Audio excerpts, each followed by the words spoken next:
Boa tarde, amada igreja, que a paz de Cristo esteja no seu coração e que você possa, neste momento, desfrutar da palavra de Deus. Tivemos pela manhã uma maravilhosa escola, falando sobre o engajamento à solidariedade. Isso não é coisa fácil, não. Isso precisa de perseverança, de renúncia. Isso precisa de amor verdadeiro. E eu comentei na escola de manhã que o nosso comportamento é que vai mostrar do que realmente é feito a nossa fé, se ela é legítima ou se ela não é legítima. Mas, antes de entrarmos no assunto, quero orar nessa tarde com cada um dos irmãos que esteja ouvindo. Oremos. Soberano Deus e meu Pai, graças te dou por esta tarde que o Senhor nos deu.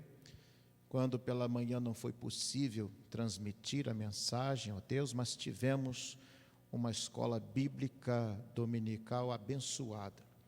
Rogo-te, ó Deus, ali pelos teus filhos que têm sempre exercido, Senhor, este papel de professores da EBD, não desmerecendo os demais, ó Deus.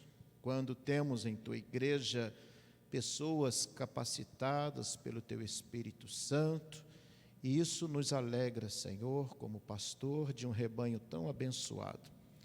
Agora, Senhor, vamos compartilhar a tua palavra e quero pedir que no nome do Senhor Jesus, esta palavra ela possa ter o espaço total em cada coração e que a tua paz esteja com todos. Em nome de Cristo Jesus. Amém.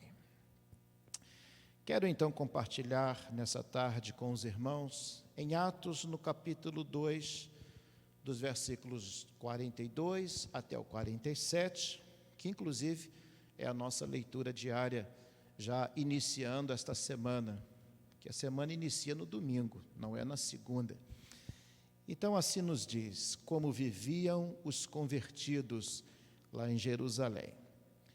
E perseveravam na doutrina dos apóstolos e na comunhão, no partir do pão e nas orações. Em cada alma havia temor, e muitos prodígios e sinais eram feitos por intermédio dos apóstolos.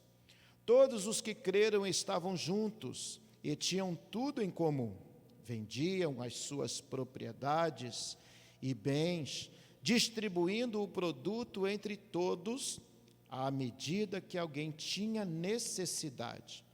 Diariamente perseveravam unânimes no templo, partiam pão de casa em casa e tomavam as suas refeições com alegria e singeleza de coração, louvando a Deus e contando com a simpatia de todo o povo. Enquanto isso, acrescentava-lhes o Senhor, dia a dia, os que iam sendo salvos.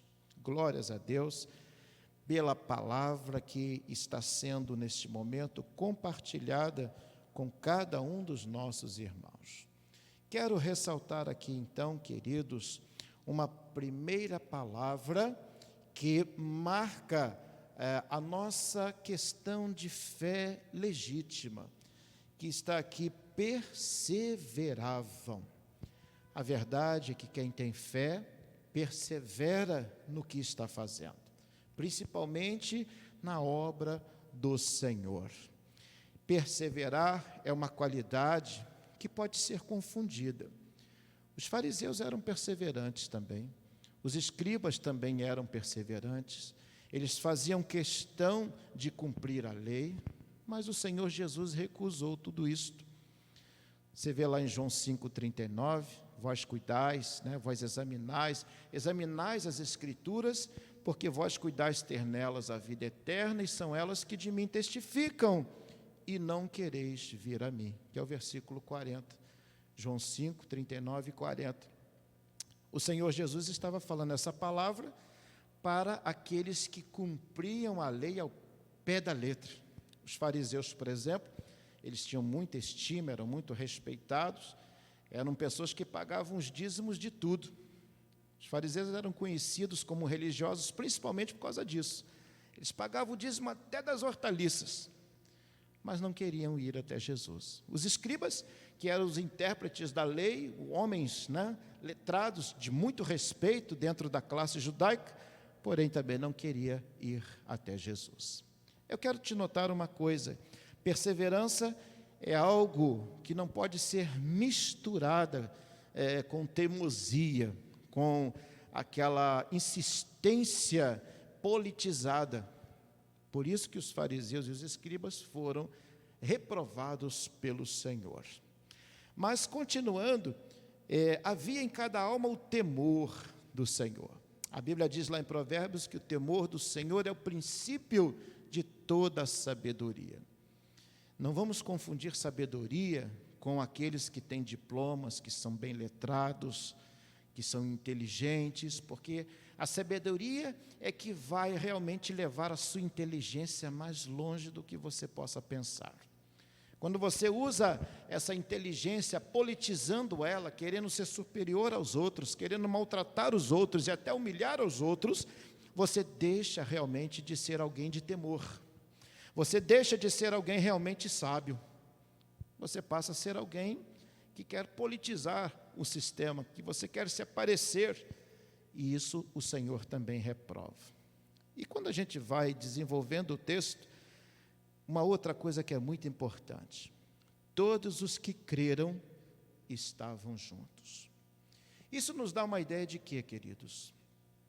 Se numa igreja existem dissensões, separatismos, isso já acontecia nas igrejas, por exemplo, que Paulo instituiu ali pelo continente asiático. Éfeso, por exemplo, você vai ver que tinha sérios problemas e o Senhor reprovou, porque adorava ali a doutrina dos nicolaítas. Já falamos sobre essa classe de pessoas que entravam na igreja, persuadiam as pessoas com simpatia e aos poucos iam desviando com falsas doutrinas. Então, quando nós realmente cremos, essa é uma outra marca de uma fé que é legítima. Nós temos vontade de permanecer unidos. Temos vontade, o desejo ardente de estar realmente ao lado com o nosso próximo, com o nosso irmão, nossa irmã em Cristo. Do contrário, quando essa fé ela é politizadora, ela é uma fé mecânica, nós queremos saber de alguém que esteja junto conosco para nos promover. Ou seja, eu quero sempre tirar um proveito do meu irmão, da minha irmã, por isso que eu quero estar junto. E não é essa a verdadeira intenção. A fé legítima, ela não diz isso. Porque o único que pode ser promovido é Cristo em nossas vidas. Então, perseverança, temor, fé, porque você precisa crer, isso vai tornar realmente uma igreja legítima, uma igreja unânime, uma igreja onde as pessoas realmente são atraídas porque veem a verdade do Senhor Jesus sendo transmitida, principalmente através das nossas ações. Porque se eu falo sobre o amor, por exemplo, e cultivo o ódio, além de eu estar sendo herético, estou vivendo uma heresia, porque como cristão, como é que eu vou viver o ódio? Desta forma, nós precisamos observar quem realmente somos. Eu li num status hoje de manhã, um irmão da igreja colocou, e quando ele ouviu falando isso, ele vai saber que foi ele. Quando você me vê, o que você está enxergando? Né? Então, quando você olha para mim, o que você vê? Porque a questão é, se você me vê um falso, algum motivo eu te dei para você me enxergar como falso. Se você me vê como verdadeiro, algum motivo também eu te dei para que você me enxergue como verdadeiro. Então, todas as coisas em que nós vamos fazer para o bem comum no Evangelho, em nome de Cristo Jesus, precisamos ter muito cuidado, porque, a princípio, haverão pessoas que vão nos olhar com maus olhos. Vou abrir até um parênteses aqui, uma frase que um irmão uma vez me mandou, e é pertinente. Algumas pessoas me amarão pelo que eu sou, e outras vão me odiar pelo mesmo motivo. Mas o que eu preciso então? Eu preciso perseverar na doutrina, eu preciso crer na graça salvadora de Cristo Jesus, eu preciso ter o temor de Deus para não compartilhar com as falsas doutrinas e não permitir que o meu coração venha a ser contaminado com as coisas que divergem da realidade do Evangelho. E aí sim, queridos, olha o versículo 45. Vendiam suas propriedades e bens, distribuindo o produto entre todos, à medida que alguém tinha necessidade. Não há recompensa humana quando você enxerga a necessidade do seu próximo e que você socorre. Só um tem a verdadeira recompensa, que é o Senhor. Quantas e quantas vezes você já socorreu alguém, deixou isso para lá, mas não foi aquele alguém que veio te abençoar depois. Você caiu em alguma necessidade, viu uma pessoa estranha, você nunca nem viu, e ela veio e te abençoou. É assim que acontece. Porque no reino de Deus as coisas são bem diferentes dos pensamentos humanos. A Bíblia até fala que os pensamentos do Senhor são muito altos, nós não conseguimos alcançá-los. Mas é importante que tudo isso, queridos, a gente possa fazer com singeleza de coração. Coração quebrantado, humilde, coração voltado para o Senhor, e aí vem louvando a Deus e contando com a simpatia de todo o povo, porque não há quem não fique sensibilizado quando nota que há em você verdade. O seu crédito aumenta, a sua confiabilidade com o povo aumenta, e você realmente se sente protegido e guardado pelo Senhor. Não pode deixar que o seu coração venha a se ensoberbecer, achar que você é o tal, porque Deus tem te abençoado tanto. Lembra aí num culto que eu falei sobre a empolgação? Pedro, ele passou experiência com Jesus e depois ficou empolgado. E disse que jamais negaria Jesus. Aonde que Jesus fosse, ele iria. Está cheio de crente assim, empolgado. E Pedro foi avisado que ele negaria o Senhor 3 vezes.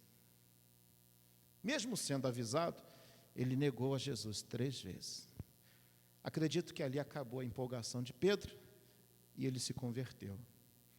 Então temos que ter esse cuidado também. Se Jesus operou milagre na sua vida, glorifique a Deus, e você tem um motivo a mais para perseverar na doutrina do Senhor, mesmo diante deste mundo que jaz no maligno.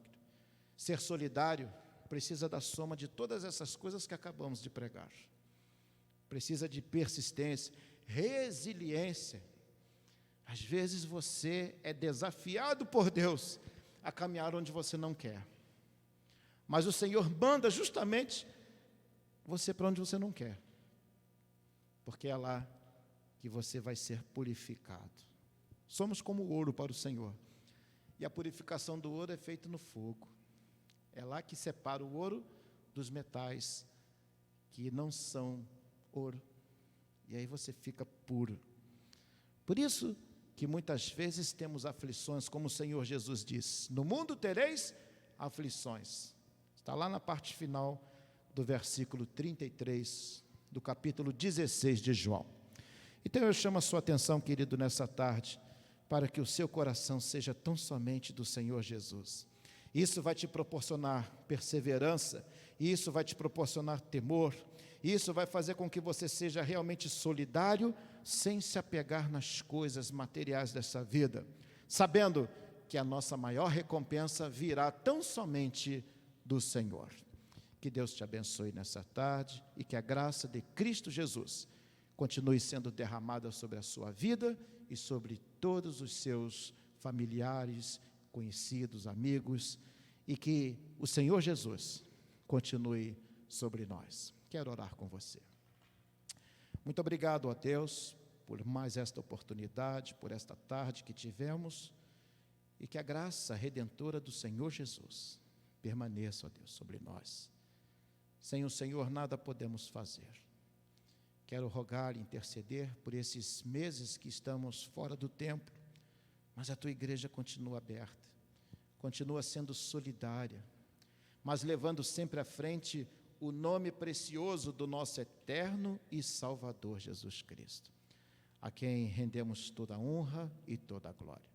Muito obrigado, ó Deus, por todos que têm contribuído direto e indiretamente para que esses trabalhos, essas transmissões possam acontecer. E que a tua paz esteja com todos. Em nome do nosso eterno e Salvador Jesus Cristo. Amém, Jesus. Tenham todos um restante de tarde na presença do Senhor e até logo mais à noite, em nome de Jesus.